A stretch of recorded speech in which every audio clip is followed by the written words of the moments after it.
what he did today. Tonight against the Kings, it was 72 all after the third quarter. Knicks dominate the fourth and final quarter. Mikal Bridges, excellent game with 18 points. DeMar DeRozan for the Kings had 34, but Jalen Brunson, 11 of his 28 in the fourth quarter. And the Knicks now have won 3 in a row as they beat the Kings. Final count, 103-87, a 16-point win for the Knicks. Great to have you with us, Bill Pito, along with Wally Zerbiak. So the Knicks commit a season-high 21 turnovers. But in 2 of their last 3 games, they played their best defense. Remember, against the Nets, gave up only 66 points. Yeah. And tonight, gave up only 87 points. They've won 3 straight. Has the defense been the key? Defense has been the key. Notice the pace is a little bit slower. How about 31-15 in the fourth quarter? I know you love that, Bill Pito. That was a big-time performance in the fourth quarter by the Knicks, just flipping that game completely and making all the key plays down the stretch. That's what the Knicks do. 3 in a row. They're turning the tide right now. 72 all, as I mentioned, after 3 quarters. And then the Knicks, especially in the last 6 minutes, blew them off the court. They sure did, and they really locked in their defense. Mike Brown's got a lineup that he really likes that's making it difficult to score, and then Jalen Brunson's going to take over in crunch time in key moments, and that's what good teams do. Knicks are on a positive right now. They're working towards really good things moving forward, and the schedule's breaking their way a little bit, and I like the way the rotation's clicking. And Mitchell Robinson, what an incredible performance. He is just like a vacuum, the way he gets every loose rebound off both defensive and offensive glass. We'll talk to Mitchell Robinson here in a couple of moments, but why don't you take us through the fourth quarter?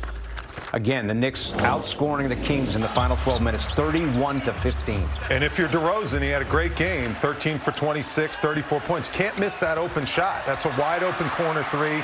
You miss that, leads to an easy fast break opportunity for the Knicks. Karl-Anthony Towns made some big shots when Jalen Brunson was off the floor, took ownership of that second unit, really led them to building that lead to start the fourth quarter. Precious Achiuwa was solid here in his return to the Garden, like he always is. Not as good as the game as he played the other day or last week in Sacramento. But there's DeRozan knocking down the mid-range, and then Jalen Brunson, when he got in the game, he was rested, he was eyeing the game, he was eyeing people down, and that's when he came in and just took care of business. The clutch player of the year last year just did it in the fourth quarter. Notice the tempo of the game. Like, it's half court. The Knicks are able to set their defense. They put their defensive lineup out there. You get a stop, that's when you run. That's when you get transition points. That's when you make the defense pay for mistakes.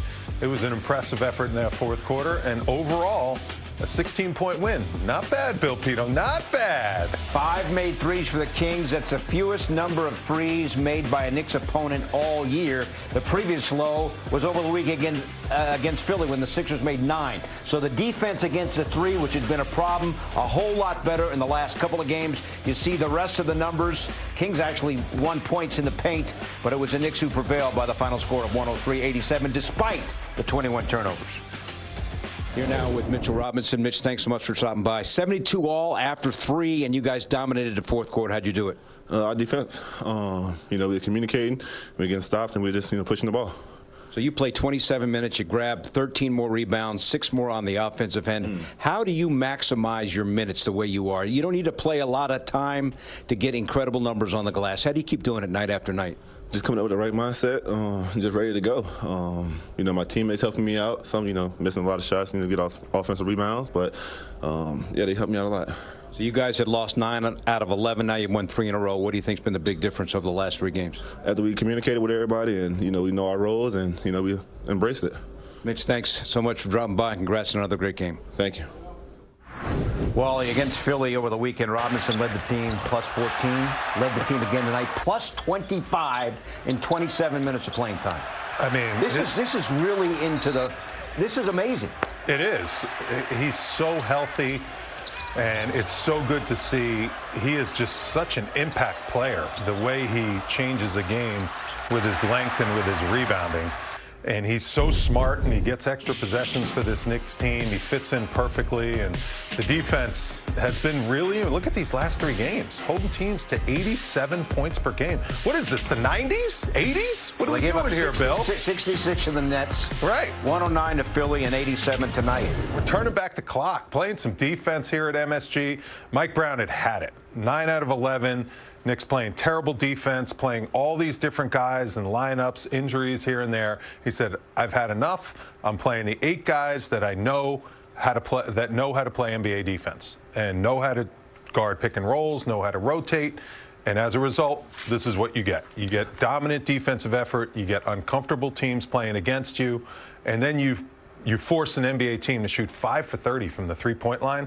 That's because of the Knicks making the Kings very uncomfortable out there all night long. And then, as I mentioned, Jalen Brunson, fourth quarter, Captain Clutch. On his game when it mattered the most, he had 11 fourth-quarter points, finished with 28. Tonight's thrilling moment, Wally, brought to you by FanDuel Casino. Get your thrill on. It's so cool the way he, you know. It's almost like he's lurking in the shadows. Yeah, other teams comes into the fourth quarter and bam, right? Other teams think, oh, we got this guy under control. He's only got like 12, 14 points. Keep him under his average. But in the fourth quarter, he makes the game look easy. And this is not easy to score when defenses are set and defenses are locked in to try to really get stops in the last 6 minutes of the fourth quarter. And that's when he's at his best.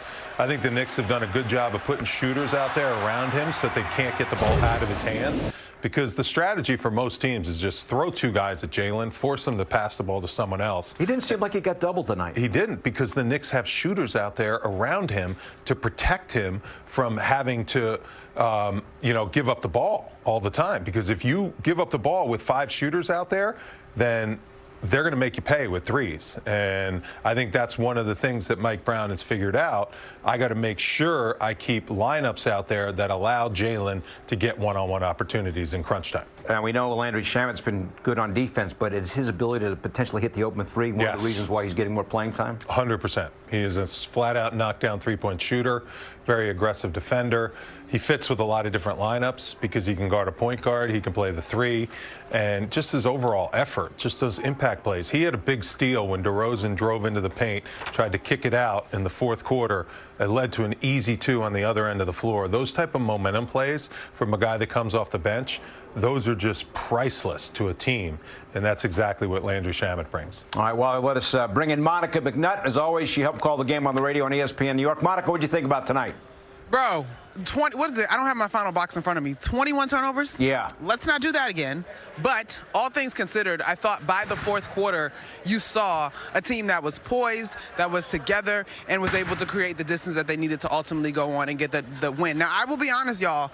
We had Mikal Bridges for our post-game radio interview, and I was like, bro, 2 turnovers in the fourth quarter, we'll take it. But what was going on? And Wally, he kind of mentioned what you talked about the last time we saw this team. He was like, I don't know, it was bad vibes, bad energy on the turnover. So that is a correctable mistake, but all things considered, I thought this was a good win for this team. Yeah, the voodoo vibes were gone at least in the fourth quarter for the Knicks, and that's important. Now, they did have 1 team turnover at the end of the game when they were just icing the clock, so we'll give them 20. We'll take one off the 21. Let's try to look at the positives here. Overall, a great win. I agree, Monica.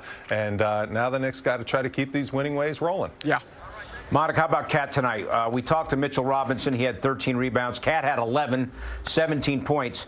Yeah, I don't know that we're surprised by this, but Cat is a leading rebounder in the entire league. Yeah. I don't know that we've been given enough emphasis to that. He's a #1 rebounder in the entire NBA in terms of rebounds per game. You know, Peter, I'm glad that you called that out, because I do think that you forget sometimes what he's capable of doing. And let's be honest, y'all, January has been funky for this team, but the statistics still continue to apply, and so that's part of it. But I thought tonight there were a couple of heat check baskets where I was kind of scratching my head, but overall, when Karl-Anthony Towns caught the ball cleanly, when his feet were set, he knocked down a couple of big threes as you were trying to find some energy and some rhythm in a game that I would describe through the first half as maybe a little sluggish on the part of both teams. But I thought when he did get settled, when he did go to the paint with force, when he did knock down those threes, and as he got to the glass, which he tends to do sort of quietly, if you will, there's a reason why Mike Brown has shown that double big lineup a little bit more and more throughout the course of the season. I love the double big lineup, Monica. Honestly, I think in that fourth quarter, the way Mitchell Robinson is playing defensively, the way his mobility is really good in pick and rolls. And then when you can put both of those guys out there, get away with it on the defensive end of the floor, because Mitch is so good defensively.